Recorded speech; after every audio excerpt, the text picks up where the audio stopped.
हम लोग जो अपना जीएस का सिलेबस शुरू करते हैं, आपको जीएस के इंट्रोडक्शन की क्लास में बताया था कि जीएस का जो सेक्शन हमारा शुरू होता है वो कहाँ से शुरू होता है। इतिहास से हम लोग शुरू करते हैं, हिस्ट्री से।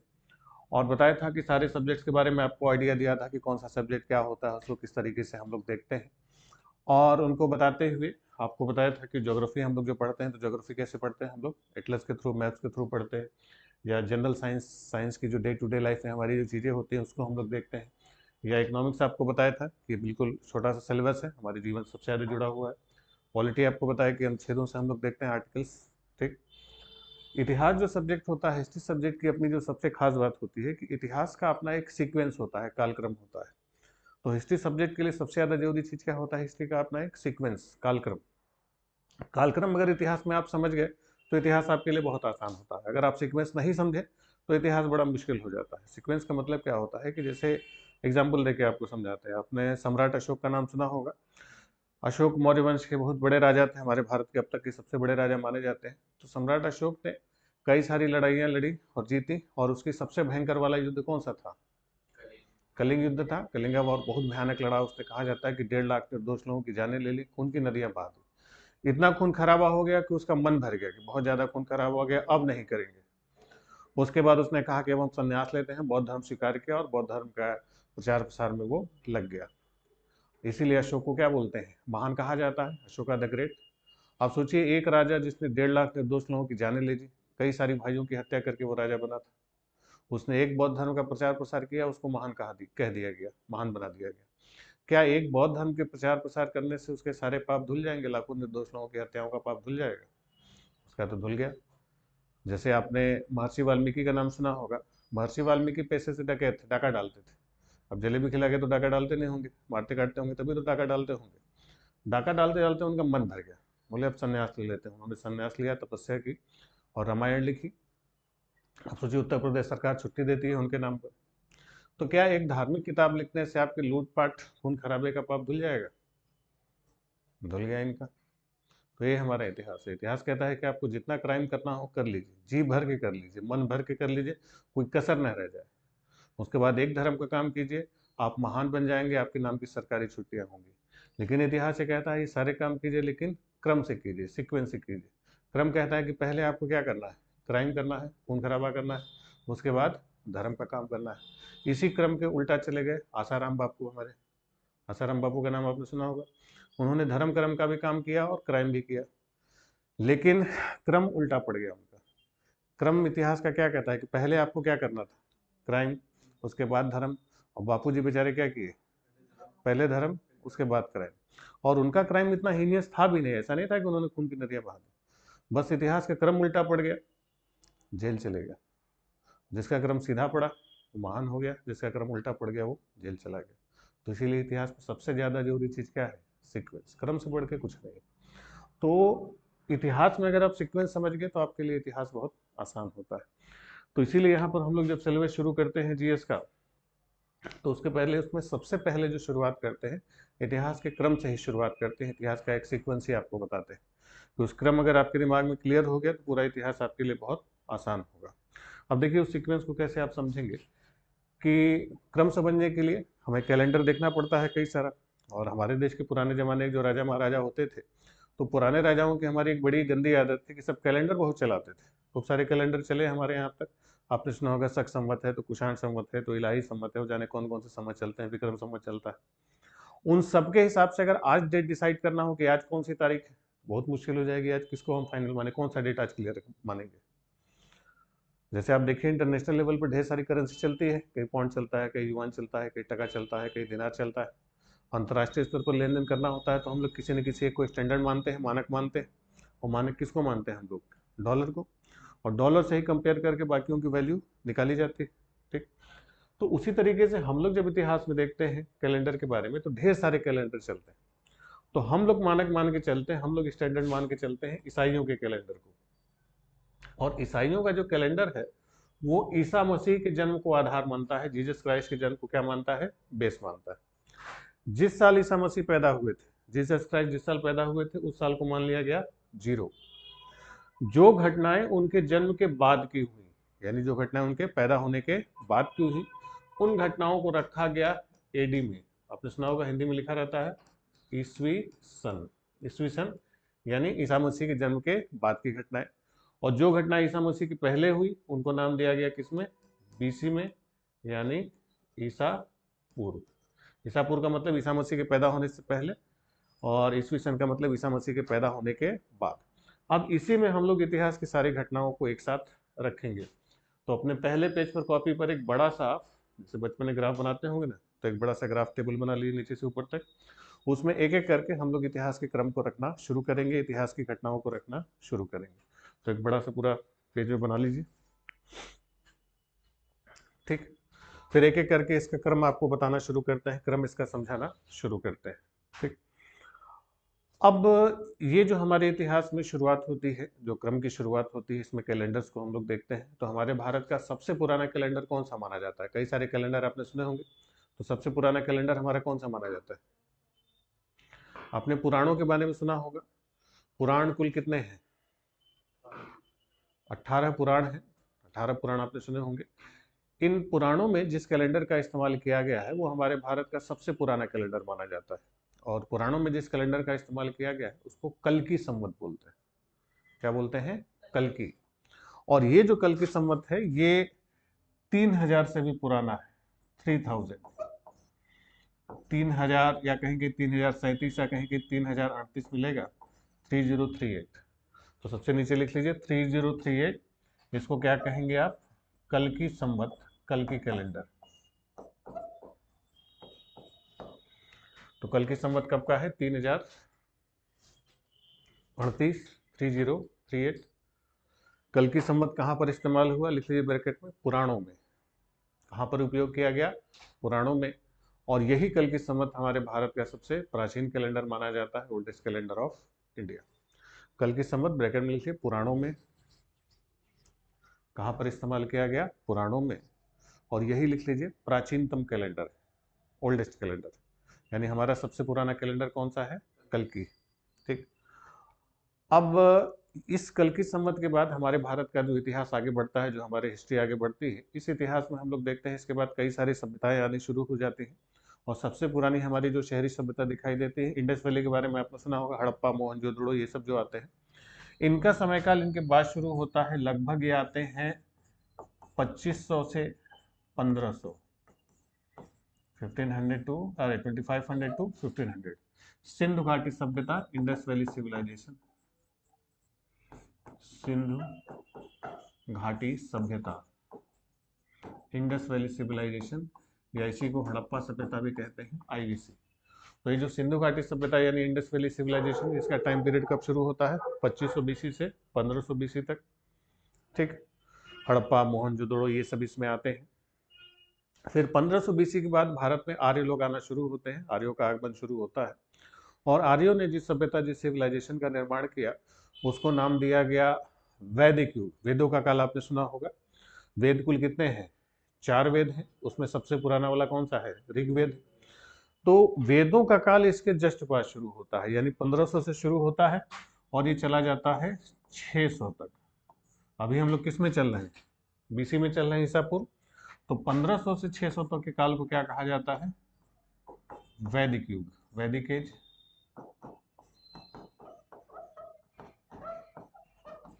तो वैदिक युग कब से कब तक था? 1500 टू 600, 1500 से 600 ईसा पूर्व। ये वेदों का काल था। इस समय ऋग्वेद या सामवेद, यजुर्वेद, अथर्ववेद ये सारे थे। ये लगभग 900 साल चला।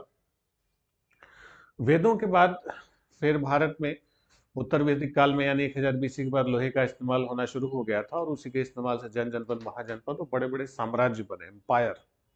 और भारत में जो पहला साम्राज्य बना था, पहला एम्पायर बना था, वो मगध बना था। मगध ने ही साम्राज्यवाद की शुरुआत की थी भारत में। और वो जो मगध एम्पायर बना था वो 600 से 320 तक रहा। 600 से 320 तक कौन रहा? मगध साम्राज्य, मगध एम्पायर, मगध साम्राज्य, मगध एम्पायर।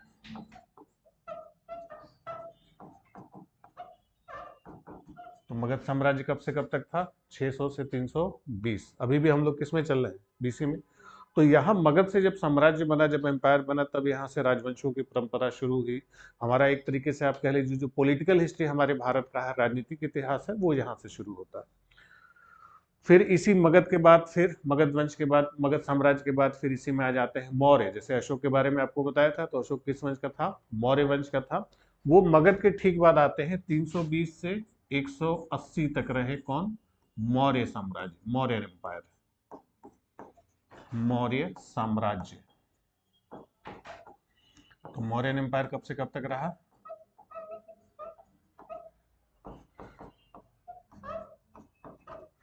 320 से 180 मौर्य लोग थे।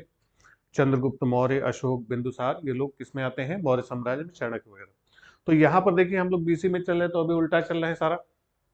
देखिए 2500 से 1500, 1500 से 600, 600 से 320, 320 से 180, उल्टा चल रहा है। फिर मौर्यों के बाद क्या हुआ कि भारत का इतिहास कई सारे छोटे छोटे टुकड़ों में बट गया। एक बड़ा राज्य साम्राज्य हमारा था, वो टूट गया। तो उस समय एक राज्य नहीं थे, कई सारे छोटे छोटे राज्य थे। कहीं पर जो है कि कुषाण वंश थे, तो कहीं सातवाहन थे, सब छोटे छोटे थे। तो उसी में शक राज्य भी थे, शक राजा भी थे। तो उसी में मालवा के राजा थे विक्रमादित्य। विक्रमादित्य की शकों से लड़ाई हुई और उन्होंने शकों को पराजित कर दिया। और शकों को पराजित करने के उपलक्ष्य में उन्होंने एक कैलेंडर शुरू किया, एक संवत शुरू किया। हिंदू धर्म कौन सा कैलेंडर मानता है? हिंदू धर्म किस कैलेंडर को मानता है? हिंदू धर्म का कौन सा कैलेंडर चलता है? हिंदू धर्म विक्रम संवत को मानता है, विक्रमी। अब देखेंगे हिंदू कैलेंडर में क्या लिखा रहता है? विक्रमी। तो जो विक्रम संवत था, ये राजा विक्रमादित्य ने शुरू किया था। किस उपलक्ष्य में? जब उन्होंने शक राजाओं को हराया। और जिस साल हराया था, और हराया था कब उन्होंने?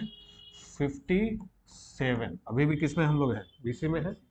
तो लिखिए विक्रम संवत या विक्रमी, विक्रम संवत या विक्रमी। तो विक्रम संवत या विक्रमी कब स्टार्ट हुआ? 57 बीसी। एक्चुअली 58 में उन्होंने हराया था, 57 में शुरू कर दिया। और इसी के आगे लिख लीजिए हिंदू धर्म का calendar, calendar of Hindu religion. तो हिंदू धर्म किस कैलेंडर को मानता है? विक्रम को मानता है या विक्रमी। किसने शुरू किया था? विक्रमादित्य ने। ये का मालवा के राजा थे, इन्होंने हिंदू धर्म के लिए कौन सा कैलेंडर शुरू किया? विक्रमी, जिसको राजा विक्रमादित्य ने शुरू किया। ठीक। तो अब देखिए इसमें कम होते जा रहे हैं, फिर 57, 56, 55 करते करते यहाँ पर क्या आ जाएगा? जीरो। जीरो के बाद ऊपर बढ़ेंगे, 1 2 3 4 5 6 7 8 ऊपर बढ़ेंगे। तो जब ऊपर हम लोग बढ़ते हैं, तो ऊपर बढ़ते समय जब आता है, तो एक और कुषाण वंश के एक बड़े फेमस राजा थे, कनिष्क का नाम आपने सुना होगा। तो कनिष्क का भी शकों से बड़ा झगड़ा था, और कनिष्क ने भी शकों को पराजित किया। और कनिष्क ने जो शकों को पराजित किया, तो उनको पराजित करने के उपलक्ष्य में, शकों को हराने के उपलक्ष्य में, कनिष्क ने जो संवत स्टार्ट किया, उसको कहा जाता है शक संवत। कौन सा कैलेंडर कहते हैं? शक संवत। और ये शक संवत प्रारंभ हुआ था 78, 78। अब हम लोग किस में आ चुके हैं? ईस्वी में आ चुके हैं, एडी में। तो 78 एडी में कौन सा संवत आया? शक संवत आया। शका कैलेंडर, शक संवत। ठीक। अब जब भारत स्वतंत्र हुआ, तो भारत सरकार के सामने भी यही समस्या थी कि भारत सरकार किसको अपना ऑफिशियल कैलेंडर माने, किसको हम लोग माने। क्योंकि अभी तक कोई ऑफिशियल कैलेंडर भारत का था नहीं। अंग्रेजों से हम लोग ताजा ताजा आजाद हुए थे, तो अंग्रेजों का स्वीकार कर नहीं सकते थे। तो 1957 में हमारी सरकार ने जिसको ऑफिशियली अपना कैलेंडर माना, वो कौन सा था? सक्षम। तो लिखिए भारत का सरकारी calendar, official calendar of India. तो भारत का सरकारी कैलेंडर कौन सा है? ये शक संवत है, जिसको हमारी सरकार भी मान्यता देती है शक संवत के रूप में। ये हमारा सरकारी है। और इस शक संवत को, जो हमारा सरकारी कैलेंडर माना जाता है, ऑफिशियल कैलेंडर, इसको किसने शुरू किया था? कनिष्क ने। इसलिए किसने प्रारंभ किया इसको? कनिष्क ने इस शक संवत को प्रारंभ किया था। ठीक है, चलिए। इसके बाद फिर से हमारे भारत के इतिहास में कई सारे राजवंश उभरे, छोटे छोटे थे, लेकिन जो बड़ा साम्राज्य, जिसे पता नहीं, मौर्य, मगध, ये सब बड़े बड़े साम्राज्य थे। तो छोटे छोटे राज्य होते हैं, तो फिर उनका राजनीतिक महत्व नहीं होता। राजनीतिक महत्व कब होता है? जब बड़े बड़े राजा होते हैं। तो इसके बाद जो अगले बड़े राजा हुए, जिनका राजनीतिक महत्व बढ़ा, वो थे गुप्त राजवंश। और इनका समयकाल शुरू होता है 319 से 550 तक, 390 टू 550। गुप्त साम्राज्य, गुप्ता एम्पायर। तो गुप्त साम्राज्य कब से कब तक था? 319 से 550। गुप्त साम्राज्य, गुप्ता एम्पायर।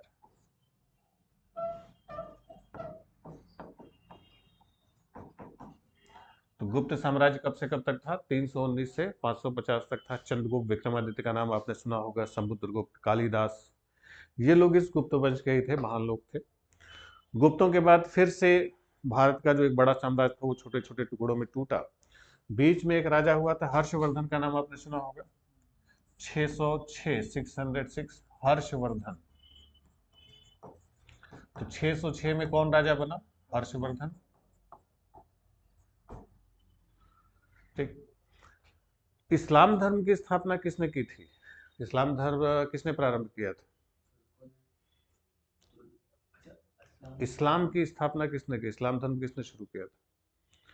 पैगंबर मोहम्मद साहब का नाम आपने सुना होगा कि पैगंबर मोहम्मद साहब इस्लाम धर्म के संस्थापक थे, उन्होंने इस्लाम की शुरुआत की थी। तो ये जो पैगंबर मोहम्मद साहब थे, इनका जन्म हुआ था मक्का में। मक्का में ये पैदा हुए थे और इनकी मौत हुई थी मदीना में। यानी मक्का में पैदा हुए और कहाँ मरे जाके? मदीना में। तो जब ये मक्का से मदीना के लिए अपना सफर शुरू करते हैं, when he was move from Mecca to Medina, तो उसी उपलक्ष्य में कैलेंडर शुरू किया गया जिसको कहा जाता है हिजरी। तो हिजरी कैलेंडर किस उपलक्ष्य में शुरू किया गया? जब मोहम्मद साहब कहाँ से कहाँ चले? मक्का से मदीना। और ये साल जो हिजरी की शुरुआत का साल था, ये साल था 622 का, 622। तो 622 में लिख लीजिए कौन सा संवत शुरू हुआ? हिजरी।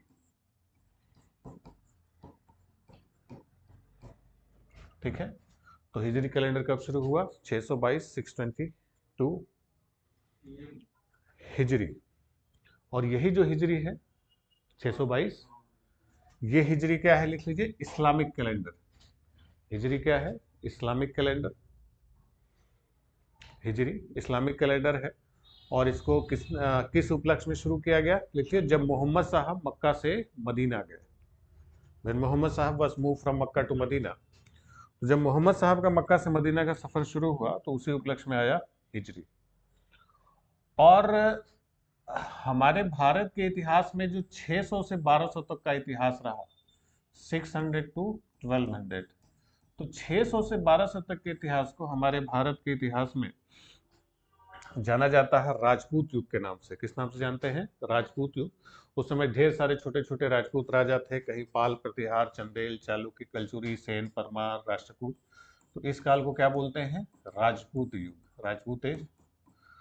तो राजपूत युग भारत में कब से कब तक था? लगभग 600 से 1200 बीसी के 1200। अब हम लोग किस में चल रहे हैं? ईस्वी में चल रहे हैं, एडी में।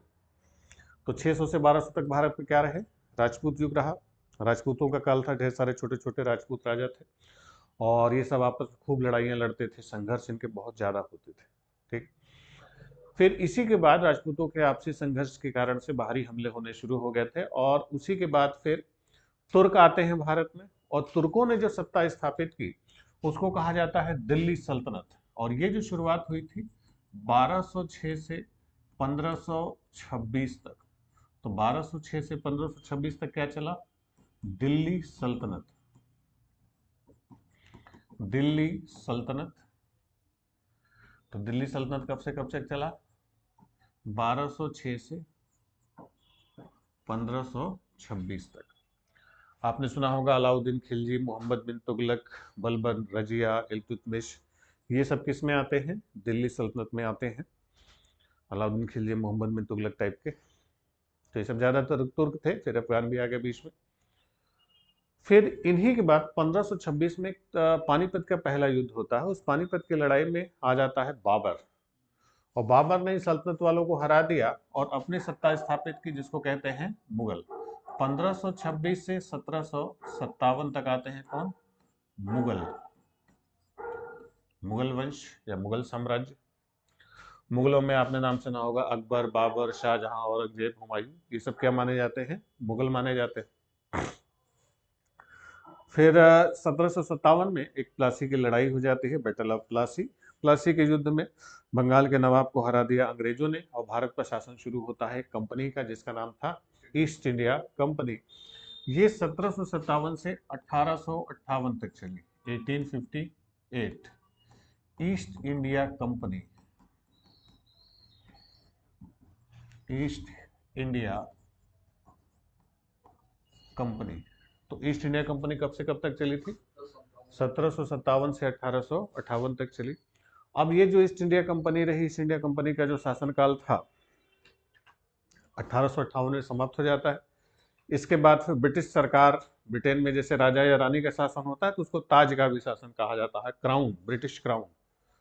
तो 1858 से लेके 1947 तक 1947 ब्रिटिश ताज का शासन था, ब्रिटिश क्राउन, ब्रिटिश ताज का शासन या ब्रिटिश क्राउन या ब्रिटिश सरकार भी आप कह सकते हैं, ब्रिटिश ताज का शासन। तो ब्रिटिश ताज का शासन कब शुरू हुआ?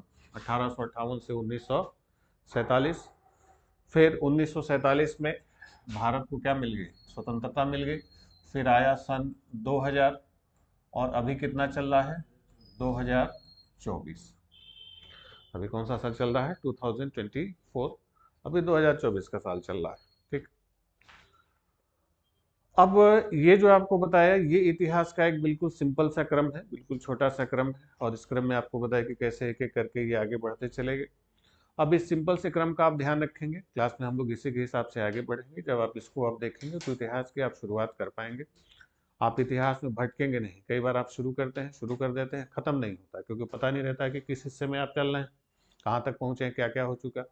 तो इसके हिसाब से चलेंगे तो आपको पता होगा कि हाँ यहाँ तक अब पहुँच चुके हैं, इसके बाद ये आएगा, इसके बाद ये आएगा, अब यहाँ तक हो चुका है, अब ये आएगा। तो इससे आप भटकेंगे नहीं, आपका क्रम बिल्कुल क्लियर रहेगा। हम भी चाहें आपको भटकाना तो नहीं भटका पाएंगे। ठीक है। और इसको अगर ढंग से आप बना गए तो एक ही पेज में आप पूरा भारत का इतिहास लिख सकते हैं, एक ही पेज। और इसमें कई सारी चीजें चाहे तो आप ऐड कर सकते हैं। कई सारी चीजें ऐड करने का मतलब, जैसे आपको एग्जांपल देते हैं कैसे आप ऐड करेंगे। कि जैसे आपने सिकंदर का नाम सुना होगा। सिकंदर ने जो भारत पर हमला किया, तो सिकंदर का भारत पर हमला हुआ था 326 बीसी, 326 ईसा पूर्व। अब बताइए सिकंदर किस युग में भारत आया था? यानी जब सिकंदर का हमला हुआ था तो भारत में उस समय क्या चल रहा था? 326 बीसी। बताइए, बीसी यानी नीचे होगा। अब 326 किस में आएगा? 326, 326। तो 326 320 और 600 के बीच में होगा, तो इसके बीच में आप भी लिख लीजिए 326।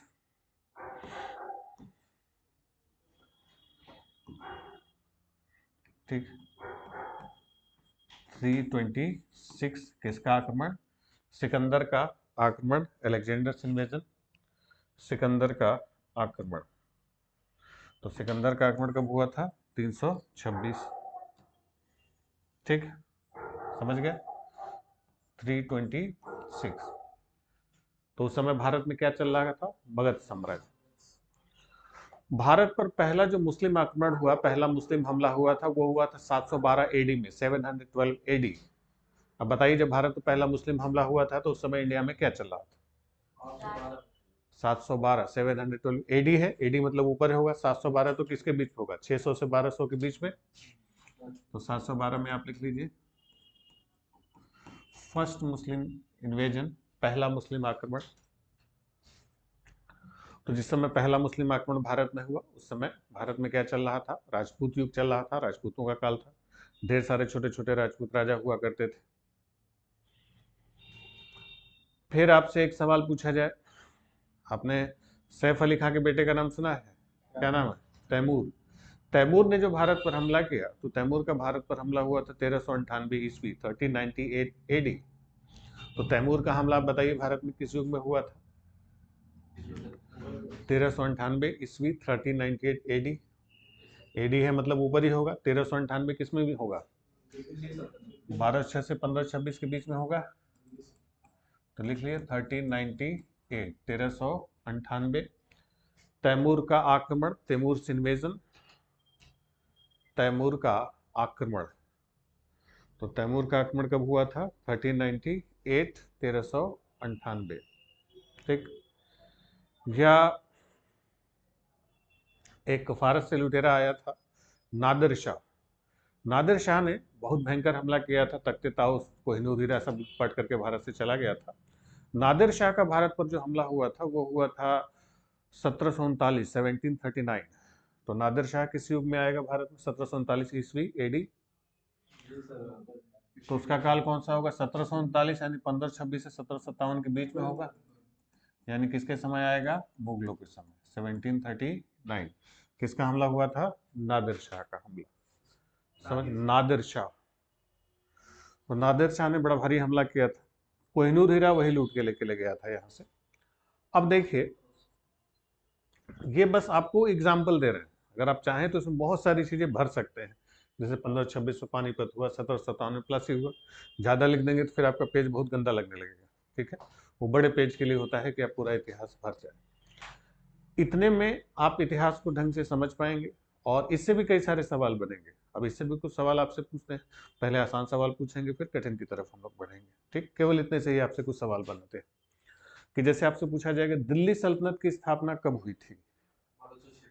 तो दिल्ली सल्तनत की स्थापना कब हुई थी? 1206 में। ईस्ट इंडिया कंपनी का शासन कब खत्म हुआ? तो ईस्ट इंडिया कंपनी का शासन कब खत्म हुआ भारत से? 1858। ईस्ट इंडिया कंपनी भारत से क्या हो गई? हट गई, समाप्त हो गई। विक्रम संवत आज से कितने साल पहले शुरू हुआ? आज से विक्रम कैलेंडर, विक्रम संवत आज से कितने साल पहले शुरू हुआ?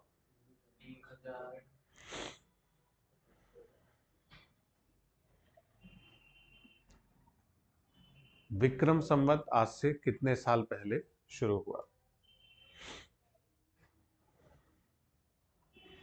अंदाजा लगाइए कितने साल पहले शुरू होगा?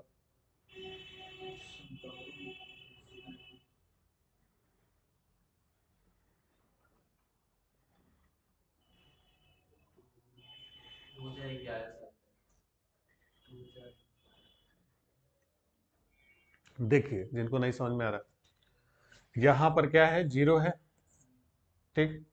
जीरो से वर्तमान तक की दूरी कितनी है? 2024।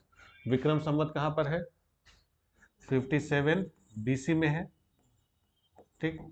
तो यहाँ जीरो है, यहां से यहां तक की दूरी कितनी है? 57। और यहां से यहां तक की दूरी कितनी है? 2024। तो टोटल दूरी निकालने के लिए क्या करेंगे? 2024 में 57 आपको ऐड करना पड़ेगा, तब पता चलेगा कि यहाँ से यहाँ तक की दूरी कितनी है। तो कितना हो जाएगा? 7 4 11, फिर 5 2 7 1 8, 2081। क्लियर हो गया? शक संवत आज से कितने साल पहले शुरू हुआ? शक कैलेंडर आज से कितने साल पहले शुरू हुआ?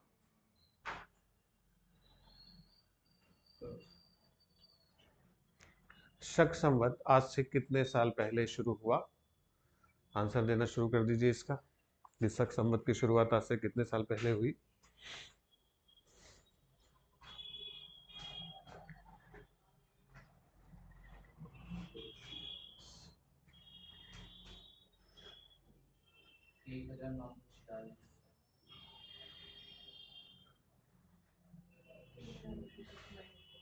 शक संवत की शुरुआत आज से कितने साल पहले हुई? देखिए, यहां से यहां तक पूरा कितना है? 2024। शक संवत कहां पर है? 78, 78 में है। तो यहां से यहां तक 78 है, तो यहां से यहां तक कितना होगा? 2024 में 78 को क्या करना पड़ेगा? माइनस करना पड़ेगा। तो कितना हो जाएगा? 14 में से 8 गया, कितना हो गया? 6 बचा। फिर इधर कितना आया? 1। 11 में से 7 गया, 4 बचा। फिर कितना बचा उधर? 9। 1946। यानी विक्रम संवत आज से कितने, अरे शक संवत आज से कितने साल पहले शुरू हुआ? 1946 साल पहले शुरू हुआ। समझ गए? तो ये एग्जाम में लिखा नहीं रहेगा क्वेश्चन आसान है या कठिन है। आपको आ रहा है तो आसान है, नहीं आ रहा है तो कठिन है। बस आपके देखने का तरीका क्या है, और सारी चीजें आपके सामने होती हैं। आपके एग्जाम में जब आपके क्वेश्चन पूछा जाएगा, तो क्वेश्चन पूछने के साथ साथ उसके साथ आंसर भी लिखा रहता है 4, उसमें से एक सही होता है। आदत आपकी गलत देखने की होती है। सही जगह ध्यान लगाएंगे, सही आंसर बिल्कुल सामने आपको छपा हुआ मिलेगा। जैसे एक लास्ट सवाल आपसे पूछते हैं कि शक संवत और विक्रम संवत में कितने साल का अंतर है? शक संवत और विक्रम संवत में कितने साल का अंतर है?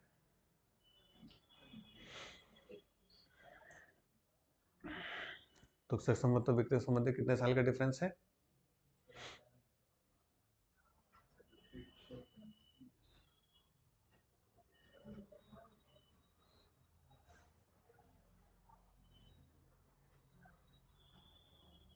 कितना आएगा?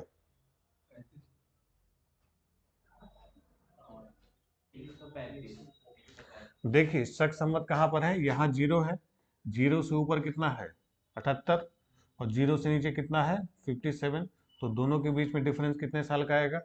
78 और 57 को आपको जोड़ना पड़ेगा, तो कुल कितना आ जाएगा 135।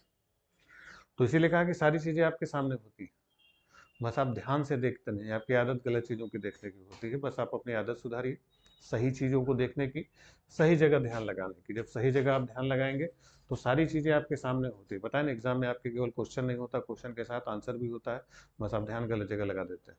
ठीक है, सारी चीज़ें सामने होंगी आपके कि सब कुछ बना होगा लेकिन ध्यान आपका गलत जगह लगा हुआ, इसलिए आप गलत आंसर दे जाएंगे। क्लियर हुआ? तो इसको, ये आपके इतिहास के पहले पन्ने पर रहेगा, तो इससे आप बिल्कुल क्लियर रहेंगे कि हम कहाँ तक पहुँचे। अब ये चीज़ें एक दिन में याद नहीं होंगी, ये बार बार इसको जब देखते जाएंगे कि जब वैदिक युग आएगा तो आपसे पूछेंगे कि वैदिक काल कब से कब तक था, तो क्या बताएंगे कब से कब तक था? तो वैदिक कब से कब तक था? 1500 से 600। जब गुप्त काल आएगा तो गुप्त काल कब से कब तक था? 300। तो जब बार बार आप देखते रहेंगे, बार बार बोलते रहेंगे, तो यहाँ तक आते आते लगभग वो तैयार हो जाएगा। तो ये चीज़ें एक दिन में तैयार नहीं होंगी, इसमें समय लगेगा, लेकिन वही है कि बार बार इसको देखना पड़ेगा। जब तक इसको आप बार बार देखेंगे नहीं, इसको आप तैयार नहीं कर पाएंगे। ठीक है, तो ये इतिहास का आपका कालक्रम है और इसी के हिसाब से हम लोग इतिहास में आगे बढ़ते हैं। इतना समझ में आ गया? इसमें कोई डाउट तो नहीं? किसी को डाउट हो तो आप पूछ सकते हैं, तो फिर हम लोग आगे बढ़ेंगे। समझ में आ गया? चलिए, अब दूसरी चीज कि जो हम लोग इतिहास देखते हैं, इतिहास देखते समय एक चीज का और हमें ध्यान रखना होता है कि जो हिस्ट्री हम लोग पढ़ते हैं, तो इतिहास जो लिखा जाता है, तो इतिहास साक्ष्यों के आधार पर लिखा जाता है, एविडेंसेस के ग्राउंड पर। तो जो साक्ष्य होते हैं, इतिहास के एविडेंस होते हैं, वो दो तरीके के होते हैं। एक साक्ष्य होते हैं कि जैसे कुछ पत्थर, कुल्हाड़ी, ईंटें, बर्तन मिले, क्या होता है, कुछ ईंटें मिले, कुछ कुल्हाड़ी मिले, पत्थर मिला, कोई मूर्तियां मिली, तो उसको पुरातात्विक साक्ष्य कहते हैं, आर्कियोलॉजिकल एविडेंस। क्या बोलते हैं उसको? पुरातात्विक साक्ष्य, आर्कियोलॉजिकल एविडेंस। कुछ एक इतिहास वो होता है कि जब हमारे पास इतिहास के एविडेंस के रूप में, साक्ष्य के रूप में केवल लिटरेचर होता है, साहित्य, कुछ लिखा हुआ मिला, अभिलेख या बाकी कुछ किताबें लिखी मिली, तो उसको क्या बोलते हैं? साहित्यिक साक्ष्य, लिटरेचर। और इसको बोलते हैं आर्कियोलॉजिकल। ठीक, तो अब इसके इतिहास आधार पर जो इतिहास लिखा जाता है, हमारा जो हिस्ट्री लिखी जाती है, वो तीन तरीके का इतिहास होता है। बिल्कुल ध्यान से समझिएगा कि पहला इतिहास वो होता है, पहली हिस्ट्री वो होती है जब हमारे पास एविडेंस के रूप में, साक्ष्य रूप में केवल पुरातात्विक साक्ष्य हो, आर्कियोलॉजिकल एविडेंस हो। साहित्य, लिटरेचर, साहित्य कुछ लिखा पढ़ा नहीं मिला, यानी केवल पत्थर, ईंटें, बर्तन, कुल्हाड़ी कुछ मिली, लिखा पढ़ा कुछ नहीं मिला, ऐसे इतिहास को कहा जाता है प्री हिस्ट्री। क्या बोलते हैं? प्री हिस्ट्री, यानी इसको कहते हैं पूर्व इतिहास। क्या बोलते हैं इसको? पूर्व इतिहास। दूसरी हिस्ट्री वो होती है, दूसरा इतिहास वो होता है कि जब हमारे पास एविडेंस के रूप में पुरातत्व होता है, आर्कियोलॉजिकल, पत्थर, ईंटें, बर्तन, कुल्हाड़ी कुछ मिले, साथ ही साथ कुछ लिटरेचर लिखा हुआ मिला है, लिखा हुआ मिला है लेकिन पढ़ने की कोशिश की गई, अभी तक पढ़ा नहीं जा सका कि लिखा, तो लिखा हुआ मिला, पढ़ा नहीं गया, ऐसे इतिहास को कहते हैं प्रोटो हिस्ट्री। क्या बोलते हैं? Proto history. ठीक, हिंदी में इसको बोलते हैं आद्य इतिहास। ये क्या बोलते हैं इसको? आद्य इतिहास। तीसरा हिस्सा वो होता है कि जब हमारे पास एविडेंस के रूप में साहित्यिक साक्ष्य यानी लिटरेचर, साथ, अरे सॉरी, आर्कियोलॉजिकल एविडेंस, पुरातात्विक साक्ष्य, साथ ही साथ कुछ लिटरेचर, साहित्य लिखा हुआ मिला है और उसको पढ़ा भी गया, तब उस तीसरे हिस्से को हम लोग कहते हैं इतिहास। क्या बोलते हैं इसको? इतिहास यानी हिस्ट्री। अब ये जो इतिहास होता है, जो हमारी हिस्ट्री होती है, इस इतिहास की जो सबसे बड़ी विशेषता होती है कि अब इसके तीन हिस्से होते हैं। इसके तीन हिस्से होने का मतलब है कि जनरली आप लोग जो बड़ा एक पॉपुलर इतिहास को आप लोग बनाते हैं ना, कि इतिहास को कितने हिस्सों में बांटा गया है? तीन। कौन कौन सा? प्राचीन काल, मध्यकाल और आधुनिक काल। तो ये जो प्राचीन काल है, एंशियंट हिस्ट्री है, मध्यकालीन इतिहास है, मिडिवल हिस्ट्री है, और आधुनिक इतिहास है, मॉडर्न हिस्ट्री। ये किसका बंटवारा किया जाता है? हिस्ट्री का, इतिहास का। लेकिन इतिहास केवल इतना नहीं होता, उसके पहले क्या होता है? प्रोटो होता है, उसके पहले प्री होता है। समझ गए? तो ये जो एंशिएंट मिडिवल मॉडल आप लोग करते हैं, प्राचीन काल, मध्यकाल, आधुनिक काल, ये केवल इतिहास का करते हैं, लेकिन इतिहास इससे पहले भी होता है। अब ये चीज आपको इसलिए बताइए, ये किसी एग्जाम में आपके नहीं आता कि प्री हिस्ट्री किसको बोलते हैं, प्रोटो हिस्ट्री बोलते हैं। ये आपको इसलिए बताया कि एग्जाम में जो आप तैयारी करेंगे, आपके एग्जाम में जो क्वेश्चन इतिहास से पूछे जाते हैं, वो इतिहास से जो सवाल पूछे जाते हैं वो मॉडर्न से आते हैं। किससे आते हैं? आधुनिक से ही सबसे ज्यादा क्वेश्चन पूछे जाएंगे। प्री, प्रोटो, एंशिएंट, मिडिवल से ज्यादा क्वेश्चन नहीं आते। आते भी तो बहुत नाम मात्र के, इक्का दुक्का आते हैं। समझ गए? तो इसलिए क्लास में हम लोग का जो फोकस होता है वो मॉडर्न पर ज्यादा होता है। ठीक है? एंशिएंट, मिडिवल, प्री, प्रोटो, इससे ज्यादा क्वेश्चन नहीं आते। किसी भी एग्जाम में आप उठा देंगे, इक्का दुक्का रहेंगे। सबसे ज्यादा किस पर फोकस होगा? मॉडर्न पर फोकस होता है। तो इसलिए क्लासेस के दौरान भी हम लोग का फोकस किस पर ज्यादा रहेगा? मॉडर्न पर, क्योंकि यहाँ से क्वेश्चन ज्यादा आते हैं। ठीक है? तो ऐसा नहीं कि आपको ये सारी चीजें नहीं बताई जाएंगी, सारी चीजें आपको पढ़ाएंगे, सब बताएंगे आपको। लेकिन जब शुरुआत की ये चीजें बताएंगे तो आपको आइडिया ज्यादा देंगे, कॉन्सेप्ट ज्यादा से ज्यादा देंगे, फैक्ट बहुत कम लिखवाएंगे। जो बहुत जरूरी है, एकदम टू द पॉइंट कि हाँ वही आने वाला है, केवल वही आप लिखेंगे। तो शुरुआत में ज्यादा फैक्ट नहीं लिखवाएंगे, तो ये मत समझिएगा कि सर को नहीं आ रहा है इसलिए नहीं बता रहे हैं। ठीक है? वहां से क्वेश्चन ही बहुत कम आते हैं आपके, यहाँ से क्वेश्चन आपके सबसे ज्यादा आएंगे। तो इसको हम लोग पूरे विस्तार में हम लोग देखते हैं कि 9 अगस्त 1942 की भोर में ठीक 4 बजे ऑपरेशन जीरो आवर चला और जयप्रकाश नारायण को उठा के हजारीबाग जेल में बंद कर दिया गया। फिर 15 नवंबर को अमावस्या थी, पूरे 5 साथियों के साथ जेल की दीवार फांद के वो भागे और नेपाल के राजविलास जंगलों में चले गए और वहां पर आजाद दस्ता नामक क्रांतिकारी समूह बनाए। फिर वहां से रात को वो लोग छापा मारते थे, बिहार सीमा में एंट्री करते थे, फिर भोर होते होते भाग जाते थे। फिर जब भारत सरकार ने दबाव बनाया, फिर नेपाल पुलिस ने वहां पर छापा मारा। फिर वहां से राजविलास जंगलों से भाग के वो बम्बई चले गए। उषा मेहता के साथ उन्होंने सीक्रेट रेडियो स्टेशन बनाया, अंडरग्राउंड होके बिल्कुल, और वहां से संदेश वो लोग मद्रास तक भेजते थे। फिर वहां पर छापा पड़ा, वहां से 4 साल के लिए अरेस्ट हुए। तो वो कहानी पूरा दिन रात सुबह शाम के साथ आपको बताएंगे, क्योंकि वहां से क्वेश्चन क्या है? ज्यादा आते हैं। यहाँ से क्वेश्चन बहुत ज्यादा नहीं आते। ठीक है? तो इसलिए शुरुआत में आपको बहुत हल्के में आपको समझाएंगे क्या है, क्यों है, कैसे है, बस ये आप ध्यान रखिए। बहुत ज्यादा इस पर आपको परेशान होने की जरूरत नहीं होगी। बस क्या है, कैसे, पूरा आपको कॉन्सेप्ट समझाते चलेंगे। यहाँ पर फैक्ट आपको ज्यादा मिलेगा। जैसे आपको एक दिमाग में गलतफहमी रहती है कि इतिहास में डेट्स बहुत आते हैं, ज्यादा नहीं आते डेट, वो मॉडर्न के आते हैं, इन सबके नहीं आते। वो कहाँ से कब किसका डेट आना शुरू होगा वो बताते चलेंगे। हाँ, यहाँ से ये डेट इंपॉर्टेंट होगा, यहाँ से तारीखें इंपॉर्टेंट होगी, ये साल इंपॉर्टेंट होगा। शुरुआत वाले डेट साल ये सब इंपॉर्टेंट नहीं होते। ठीक है? तो इस बात का बस आप ध्यान रखिएगा। ये इसीलिए बनाया कि आपको पता रहे कि आपको फोकस कहाँ करना है। ठीक है? कई बार होता है कि थोक के भाव से शुरू से ही शुरू कर दिया, पता चला पाषाण युग में लगे हुए हैं हफ्ते भर से, तो पत्थरे के साथ आप जी रहे, नहीं आते सवाल, क्या दुक्का आ गए सवाल। तो जहाँ से क्वेश्चन कम आते हैं वहाँ पर फोकस कम रखिए, जहाँ से क्वेश्चन ज़्यादा आते हैं वहाँ पर फोकस ज़्यादा रखेंगे। क्लियर हुआ इतना? चलिए, इसको आप बना लिया, आप लोग लिख लिए इसको। तो इसको लिख लीजिए, तब हम लोग इतिहास की शुरुआत करते हैं।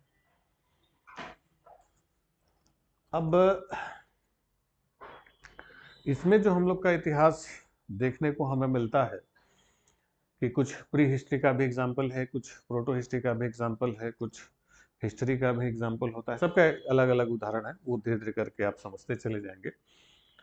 तो शुरुआत जो हमारे इतिहास की होती है, हमारा इतिहास जो शुरू होता है, तो हमारा इतिहास कहाँ से शुरू होता है?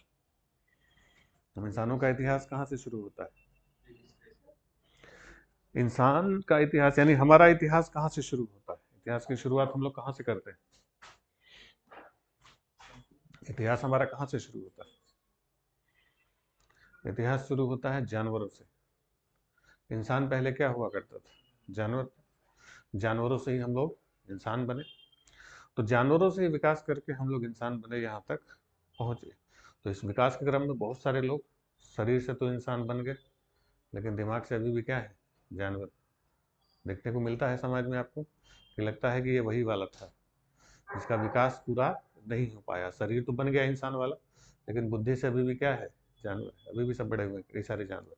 खैर, तो इंसान पहले बंदर था, वानर था, वहीं से ही बाइफरकेट हुआ, वहीं से अलग होना शुरू हुआ, और वहीं से इंसान का विकास शुरू हुआ। जब वहीं से इंसान का विकास शुरू हुआ तो हमारा इतिहास भी वहां से शुरू होता है। तो जब इंसान जानवरों से अलग हुआ, तो इंसान और जानवर में बेसिक डिफरेंस किस बात का होता है? जैसे जो सबसे पहले इंसान की पीढ़ी जानवरों से अलग हुई, देखिए, एक वो जो पीढ़ी रही होगी जो जानवरों से सबसे पहले अलग हुई, एक पीढ़ी बानर वाली अभी भी चल रही, एप्स जिसको बोलते हैं ना बानर, और दूसरी पीढ़ी इंसानों वाली बनी। तो जो सबसे पहली पीढ़ी थी जो इंसान के रूप में विकसित हुई, जो पहला इंसान आप कह सकते हैं फर्स्ट ह्यूमन बना, उसको नाम दिया गया ऑस्ट्रेलोपिथेकस। क्या नाम दिया गया? ऑस्ट्रेलोपिथेकस अफ्रीकेनस। ऑस्ट्रेलोपिथेकस अफ्रीकेनस। अब ये जो ऑस्ट्रेलोपिथेकस अफ्रीकेनस है, ये पहला इंसान माना जाता है। पहला इंसान माने जाने का मतलब कि फर्स्ट ह्यूमन यही माना जाता है। इसी ऑस्ट्रेलोपिथेकस, ये जो ऑस्ट्रेलोपिथेकस था, इसका जबड़ा थोड़ा बाहर था, कमर थोड़ा झुका हुआ था, हाथ थोड़े लंबे थे, लेकिन पहला इंसान जैसा यही था। ठीक, इसी ऑस्ट्रेलोपिथेकस अफ्रीकेनस का विकास होना शुरू हुआ। इसी के बाद होमो इरेक्टस, क्रो-मैग्नन, निएंडरथल, और हमारी अभी वाली पीढ़ी कौन सी है? होमो सेपियंस। तो ये जो हम लोग होमो सेपियंस मानव अपने आप को कहते हैं, इसका हमारा पूर्वज कौन था? ऑस्ट्रेलोपिथेकस अफ्रीकेनस। यहीं से शुरुआत होती है। नाम ज़्यादा टेढ़ा नहीं है, नाम आप सब आसानी से समझ सकते हैं कि ज़्यादातर सब्जेक्ट जो आप पढ़े होंगे, तो ज़्यादातर सब्जेक्ट में आप देखिए जो टेक्निकल वर्ड इस्तेमाल किए जाते हैं, तकनीकी शब्द, तो उसमें लैटिन भाषा के शब्दों का इस्तेमाल किया जाता है। ज़्यादातर वर्ड्स लैटिन मिलते हैं। जैसे 9वीं 10वीं में आपने साइंस पढ़ा होगा, तो सोडियम को Na लिखते हैं, लोहे को Fe लिखते हैं। हर शब्द, हर सब्जेक्ट में लैटिन चलता है। तो ऑस्ट्रेलस लैटिन भाषा का शब्द है, इसका मतलब होता है पुराना। ऑस्ट्रेलस का मतलब क्या होता है? पुराना। और पूरी धरती पर इंसान का जो सबसे पहला एविडेंस मिला, पूरी धरती पर पहला इंसान जो मिला, वो अफ्रीका महाद्वीप से मिला है। कहाँ से मिला है? अफ्रीका महाद्वीप। तो सबसे पुराना इंसान कहाँ से मिला? अफ्रीका से। इसलिए नाम क्या रखा गया? ऑस्ट्रेलोपिथेकस अफ्रीकेनस। क्लियर हुआ? अब देखिए, ये पहला इंसान था, तो दिमाग में एक सवाल उठता है कि ये पहला इंसान था, तो इसके ठीक पहले वाली पीढ़ी कौन सी थी, जब इंसान इंसान बना ही नहीं था, पूरी तरीके से जानवर था, यानी उस समय जब हम इंसान नहीं बने थे। उस पीढ़ी का नाम था, लिख लीजिए, रमापिथेकस। रमापिथेकस। तो जो रमापिथेकस था, रमापिथेकस, तो रमापिथेकस जो था, ये पूरी तरीके से क्या था? जानवर था, बानर था, बंदर था ये। इसी रमापिथेकस का विकास हुआ, बाइफरकेट हुआ दो हिस्सों में। एक पीढ़ी बनी बंदरों वाली, वानर, जो अब तक चल रहे हैं, और दूसरी पीढ़ी बनी इंसानों वाली, जो इंसान की शुरुआत वहां से होती है। तो इंसान की शुरुआत कहाँ से होती है? ऑस्ट्रेलोपिथेकस अफ्रीकेनस से होती है। कहाँ से होती है? ऑस्ट्रेलोपिथेकस अफ्रीकेनस से होती है। ठीक, तो इसी को लिख लिए, पहला मानव, फर्स्ट ह्यूमन। तो पहला मानव कौन सा था? ऑस्ट्रेलोपिथेकस अफ्रीकेनस। यहीं से पहले मानव की शुरुआत हुई। अब ये जो ऑस्ट्रेलोपिथेकस अफ्रीकेनस था, जिसको हम लोग पहला इंसान कह रहे हैं या पहला मानव कह रहे हैं, इसकी जो शुरुआत हुई कि जब ये इंसान बना, तो इंसान के अंदर इंसानी फितरत आई। तो जब इंसान के अंदर इंसानी फितरत आई, तो इंसान और जानवर में बेसिक डिफरेंस हमें क्या दिखाई देता है? इंसान और जानवर में सोच। सोच में तो बहुत भयानक जानवर है, जानवरों से बदतर सोच है बहुत सारे इंसानों की। तो सोच की तो बात ही ना करें।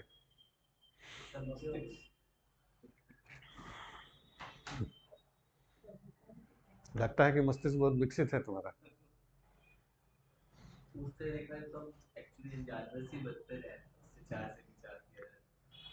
आपके जीवन में और कुछ हो चाहे ना हो, आप दिन भर में 8-10 घंटे फैल के सोना चाहते हैं, पसर के सोना, जिसको बोलते हैं ना, मर जाए जैसे, हाथ पैर फैला के, एकदम पीठ फैला के। जैसे किसी जानवर की पीठ आप देखें, बिल्कुल चौरस चौकोर पीठ, समतल, किसी की नहीं।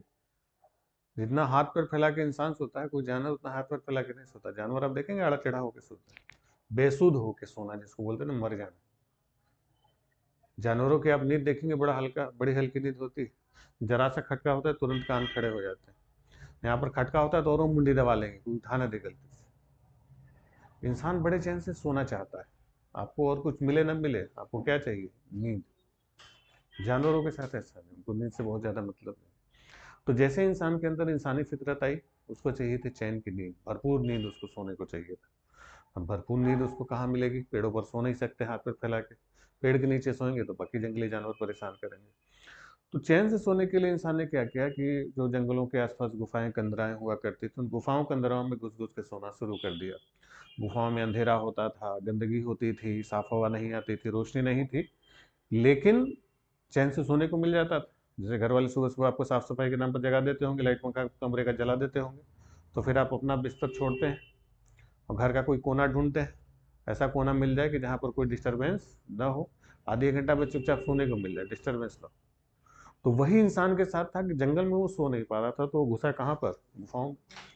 तो गुफाओं में जब घुसा तो गुफाओं में उसकी मुलाकात हुई पत्थरों से। पत्थरों के साथ उसका साहचर्य हुआ। गुफा में क्या रहेगा, पत्थर ही रहेगा। तो उठ के बैठे, पत्थर हाथ में लगा, कुछ खींचा खाचा लगा, कुछ काम में आ सकता है। तब तक सामने से जानवर आ गया, पत्थर फेंक के चला दिया, जानवर भाग गया।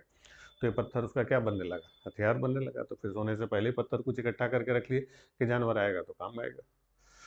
तो फिर निशाना साधना शुरू कर दिया, फिर फ्री हैंड से बिल्कुल बढ़िया से एकदम निशाना लगाना शुरू कर दिया जानवर का। फिर कभी जानवर आया और निशाना साधा, निशाना चूक गया और पत्थर गुफा की दूसरी दीवार पर टकरा के टूटा।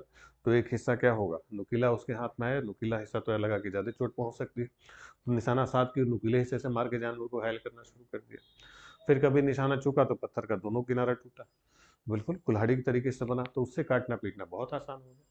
तो उससे पकड़ के जानवरों को उसने चॉप करना शुरू कर दिया। हैंड एक्स, हस्त कुठार का कल्चर इंसान ने शुरू किया कि हाथ की कुल्हाड़ी बनानी शुरू कर दी और उसी से जानवर को काटना शुरू कर दिया। फिर धीरे धीरे करके जैसे जैसे वो पत्थरों का इस्तेमाल करते गए तो पत्थरों को और महीन करते चले गए। जैसे कोई भी चीज़ अब इस्तेमाल आप करते हैं तो फिर धीरे धीरे उसके नए नए इस्तेमाल आप सीखने लगते हैं। मोबाइल इस्तेमाल करते हैं ना, साल भर बाद पता चलता है कि अच्छा इसका ये भी यूज होता है, इसमें ये भी टेक्नोलॉजी है। तो वही था कि पत्थरों को इस्तेमाल करते करते उन्होंने नई टेक्नोलॉजी डेवलप करनी शुरू कर दी और नई नई चीज़ें विकसित होने लगी। तो पत्थरों को और महीन करना शुरू किया, ब्लेड के रूप में, चाकू के रूप में, बिल्कुल पतले पतले। फिर पता चला कि हाथ से चॉप करते थे तो हाथ में झटका लगता था, तो उस पत्थर में लकड़ी बना दी, लकड़ी बांध दी।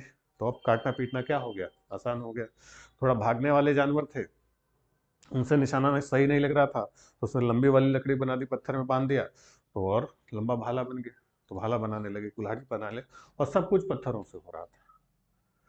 फिर पत्थरों को लड़ाते बढ़ाते धीरे धीरे करके आग जलाने की कला का विकास किया। जब इंसान ने आग जलाने की कला का विकास किया तो उसकी मजबूरी खत्म हुई गुफाओं में रहने की।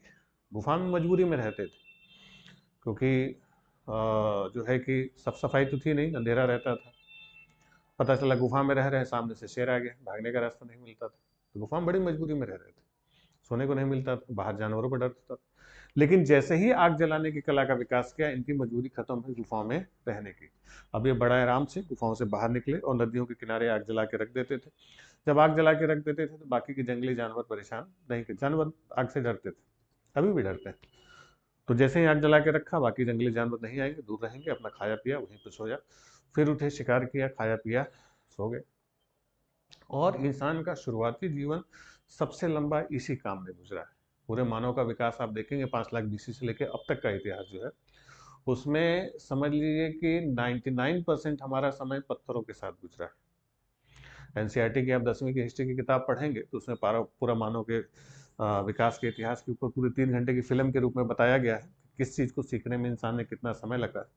तो पता चला कि 3 घंटे में 2 घंटा 55 मिनट इंसान खाली पत्थरों के साथ गुजारा है। तो सबसे लंबा समय जो इंसान का, जो मानव का गुजरा है, वो किसके साथ गुजरा है, पत्थरों के साथ गुजरा है। बस हंटिंग, फूड गैदरिंग, बस यही, इससे ज़्यादा कुछ नहीं। इंसान के जीवन में जो बदलाव आया, जो चेंजेस आया, वो कब आया कि जब कभी आराम से, जैसे ठहराव जो लंबा आया वो इसलिए भी आया कि इंसान के पास सिक्योरिटी नहीं थी, फूड सिक्योरिटी, खाद्य सुरक्षा। आप जैसे सुबह सुबह उठते हैं, भगवान का नाम लेते हैं और बढ़िया बढ़िया सबको मैसेज भेजना शुरू करते हैं ना, गुड मॉर्निंग और ये और वो, जय श्री राम, जय भगवान, अपना स्टेटस लगाते हैं, बढ़िया बढ़िया पढ़ाई लिखाई की बातें करते हैं, मंदिर जाते हैं, ज्ञान विज्ञान की बातें करते हैं। आप सोचिए रात को सोने से पहले आपको बता दिया जाए घर में सिलेंडर खत्म हो गया है, राशन नहीं, पैसा नहीं, तो सुबह गुड मॉर्निंग और भगवान याद आएंगे कि भोजन याद आएगा, भोजन। तो सुबह सुबह ज्ञान विज्ञान और गुड मॉर्निंग और गुड इवनिंग आप करते हैं, वो इसलिए करते हैं क्योंकि सुबह सुबह आपको पता है कि सुबह होगी और ठूसने को मिल रहा है, इसलिए आप बिल्कुल फ्री। अगर खाना ना हो तो पहला तलाश भोजन की होगी। वही इंसान के साथ था कि सिक्योरिटी नहीं थी, खाएंगे क्या सुबह उठ के, तो इसलिए वो नया कुछ कर ही नहीं पा रहा था और इसी काम में वो बहुत लंबे समय तक परेशान रहा।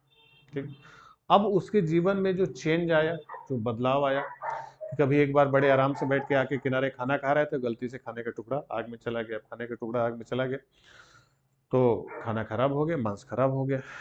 अब खराब हो गया, अब क्या करेंगे? अब इंसान की दूसरी सबसे खास बात, इंसान स्वभाव से मेहनती होता है कि आलसी होता है? आलसी होता है। हम मेहनत नहीं करना चाहते, हम क्या चाहते हैं? आराम चाहते हैं। तो इंसान स्वभाव से आलसी था, मेहनती होता तो भाला उठाता निकल पड़ता शिकार पर, खाना खा के ही सोता। वो आलसी था, बोले छोड़ो अब नहीं जाएंगे, इतनी रात को शिकार करने कौन जाएगा। पता चला बिना खाए पिए सो गए।